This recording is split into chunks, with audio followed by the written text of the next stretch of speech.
picture this with me. It is the end of the summer. You were chilling out. You've been having the greatest summer ever. You've been working, making lots of money, hanging with your friends, and then boom, school starts. You gotta prep. Well, look no further, because I have your prep already right here. This is how I get ready as an international student in the UK, but you can pretty much use these at like whatever university you're attending. A little commotion for the hair. We've changed her up again, but it's adorable. Okay, now we will get into it. All right, so the first thing I do is once I get my schedule, I take it all and upload it to my calendar. My scheduling system with my school, I have to put it all in manually, and I like using Apple Calendar. I don't know if that's like a controversial hot take, but I like it because I have the full like Apple ecosystem going on, and so I like, if I'm using my phone, I can tell when my next class is, or my watch, or my iPad, or my laptop. I always know what's going on. A pro tip, I always put in where I am on campus, and then I can get travel time alerts for when I need to leave for class. And I also, you can add notes in the calendar section, and I always put what my lecture hall is going to be, so I don't have to check 4 or 5 times. I'm a very like nervous person, so I don't have to like constantly be like, am I in the chemistry building today? Am I in the anthropology building? Am I in the geography building?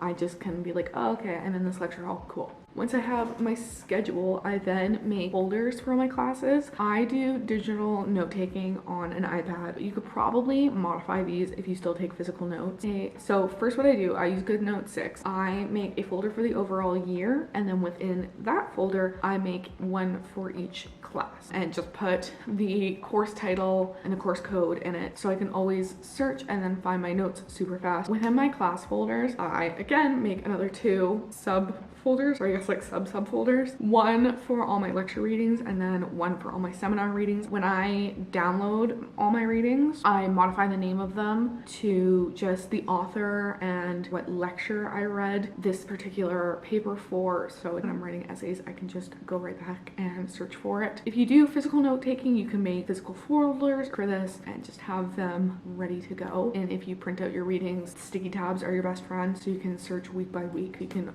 find those readings super fast. In each class folder, I also make 2 notebooks. I make one notebook for my lectures and I make another one for my seminars. I just like having this information separate so I don't get them confused. And again, just for quick referencing, if I need to look up something for an essay or want to think about something interesting someone said in a seminar, I can find it a lot faster than if I'm scrolling through one big notebook. If you're doing physical note taking, I would maybe only do it all in one notebook. It just seems very cumbersome to have multiple notebooks, and maybe just sticky tabs again can be super helpful. One thing about me is I was that kid that always had like the fun notebooks and like tried to customize everything and watch like DIY YouTubers all the time. So I like making custom covers for each of my notebooks on Canva. I usually just find like a fun background on Pinterest for my lecture ones, and then I use a color selector and just make my seminar ones a plain color. I just think it's cute, and I think by having something aesthetically pleasing and fun, it makes me a little bit more motivated to do my work. You don't have to do this. GoodNotes comes with a lot of fun covers you can use as well, but that's just something I like to do. I really like having all this stuff customized and fun. Now that we have all of our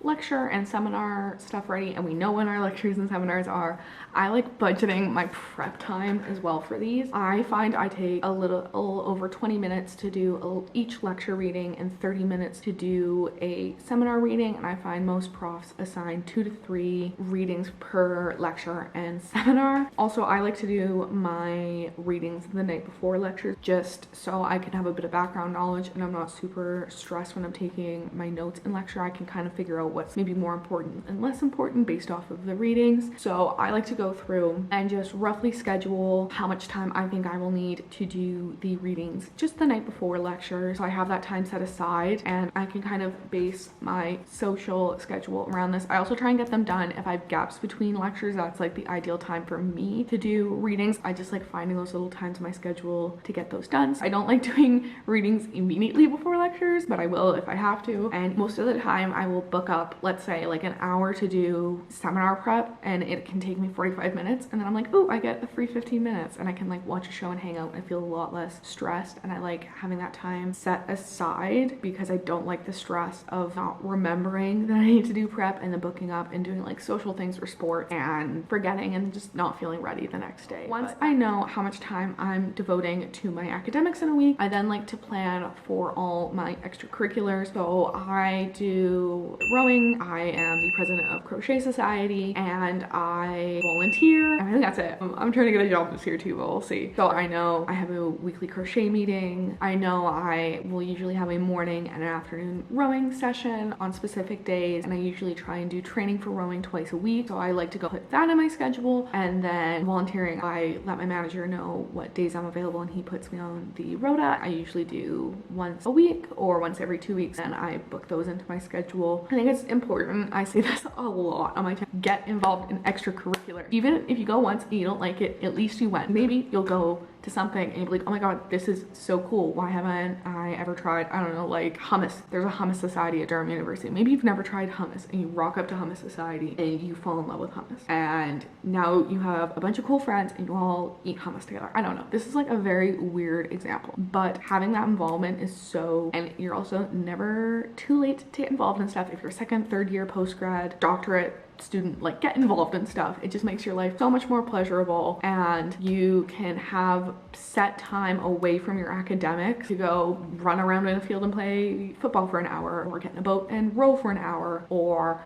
hang out with someone and crochet like I do, and try and get involved in a hobby-based society, because as a student it's always difficult to find time for your hobbies for an hour and a half or 2 hours or whatever it might be. I find personally I feel a lot less guilt if I'm not crocheting in my free time, because I know I have that weekly 2-hour meeting and I can work on my projects. Which, side note, I want to show you my project right now because I'm very excited about it. It is a tarot card tapestry. I just need to get the actual sun made. So cute. But get involved in those kinds of things. Sports also aren't your thing. This is another thing I try and schedule for myself, is I try and exercise 3 to 4 times a week, and that's also outside of my rowing, but that's just me personally. I like exercising. I know I'm weird. I'm a weirdo. I don't fit in. Find maybe twice a week or whatever your limit is to just go for a walk or do some yoga. You don't even have to buy a gym membership. There's so many cool places in Durham to walk. That's where I go to school. But find something to stay active while you're at university, because it just has such a positive effect on your mental health. Having that time to exercise, find time for yourself. I usually try and have anywhere between half a day to a full day to myself, where I can just sit in bed and watch my shows, or go hang out with friends and not feel guilty. And just knowing that you have that time off, something I look forward to. I usually try and give myself Sundays off because I love doing Sunday resets, and most sports I usually watch are on Sundays, and I go out on a Saturday night and I'm a little bit hungover. I have that time to sort of relax and I don't feel guilty, and I just don't like going into the week with a lot of stress. So I kind of work all of the points I just said around having also a day or a half day off to myself, so that I can enjoy myself and just calm down and de-stress and get ready for the week ahead. But you don't have to do yours on Sundays. You could maybe do yours on like a Wednesday or a Thursday, depending on what your schedule looks like. How I prep for the school year ahead. If you have any questions or you want to see exactly how I do my prep on a week-by-week basis, comment down below. If you liked this video, please give it a thumbs up and maybe consider subscribing. At the time of filming this, I have 228 subscribers. Question mark? Do I need to check? 228 subscribers. I'm trying to hit 500 by the end of the year, so if you could please subscribe to me, I would really appreciate it. If not, that's no biggie. I hope I will see you again soon. And now it's time for the end of video tradition. We have a sip of our water. We also have like the dregs of a coffee, so I'll stick with water for this one. But we take a sip of our water, and we stay happy, we stay healthy, and we are kind to other people, and I will see you guys in the next one. Bye.